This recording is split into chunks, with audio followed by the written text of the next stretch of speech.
ibubuhos na ang 100 kilos na pork sisig. O, 100 kilo yan, ibinubuhos niya. Yan o. 100 kilo, ibinubuhos. Kasya ba dyan ng 100 kilo? 20 kilo lang. Ha? O, ayan, 100 kilo yung ibinubuhos niya. Nagkakasya rito. So, ang kasya dito sa kawan na ito ay 150 kilos. No? O, ayan, 100. Hindi na ubos, punong-puno na. Ayan. Kita mo yan, hindi na ubos. So, hindi na ubos yung 100 kilo. So, ito ngayon, nahahalukayin na yung 100 kilo na sisig na may sibuyas, itlog at saka siling green. Matanong kita, hindi ka ba nahihirapan magtimpla sa ganito karaming sisig? Sanay na. Tinatakal mo ba yung mga panimpla? Hindi mo tinatakal yung mga panimpla? Paano mo nasisiguro na tama ang timpla mo hindi mo naman tinatakal? Kasamang pagmamahal. May kasamang pagmamahal kaya alam mong tama. Pag walang kasamang pagmamahal, mali. Ganun ba? So yung mga kasusi, no, bago ba yan ilahok dyan yung pork na tinadtad na, may lasa na ba yung karne? Meron na po. So kahit hindi mo timplahan, may lasa na. Lechong kawali. Lechong kawali may lasa na. So ang ginagawa yung sisig, lechong kawali. Anong parte naman ng baboy? Lechong sisig. Ano ba? Maskara, tainga, batok? Batok. Batok. Ayan. So batok pala yung parte ng baboy na kanyang ginagawa ng lechong kawali at ginagawang sisig. Ayan mga kasusi, no? 100 kilo ng baboy ang ginagawang sisig ngayon. Tawag nito 50 kilo sibuyas sa kasiling green. Ano ang tawag ng ibinubuhos mo na yan? Oyster. Oyster.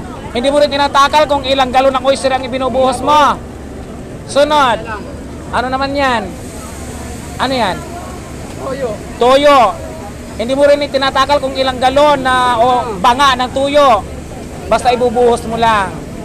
Sige. Abangan natin kung ano magiging resulta. Ano naman yung paminta? Ilang sakong paminta ilalagay mo? 3 sakong paminta. Ano naman yan? Secret ingredients. Secret ingredients yan na hindi sinasabi. Secret ingredients, binuhos na. Ano pang susunod? Halo. Hahaluin na. Maliban sa mga ibinuhos mo, ano pa ang sekreto na nagpapalasa sa Lenyor Sisig? Mayroon bang sekretong ingredients? Wala.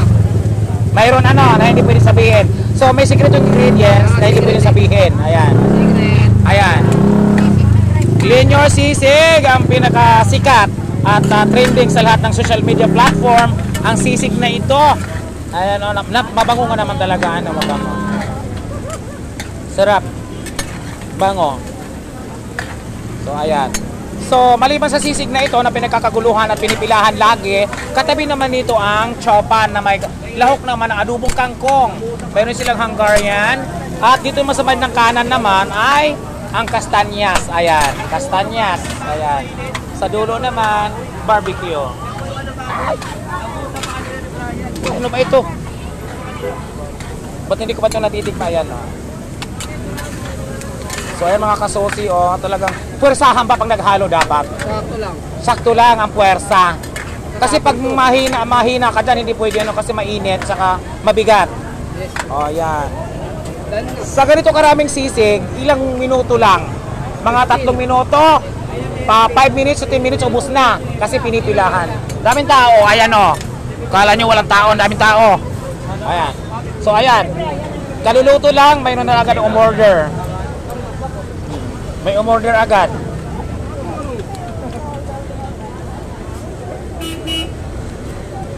Ayan, marami nang gustong bumili kasi bagong luto. Isa kuya, 2 plain rice. Ganina itong alakay.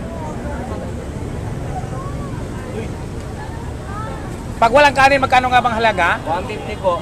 150 walang kanin. Pag may kanin, 100. 100 lang pag may kanin. Walang sauce. Meron po naka-take out. Take out yung sauce. Plain rice na yun, madam. Yung 80 lang, 80. Plain rice pa din.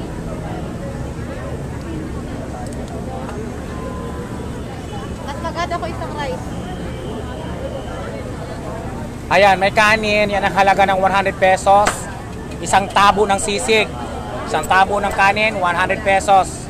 Dalawa. Ayan. Ay, Dagdagan na isang kanin. Dagdag ka isang kanin.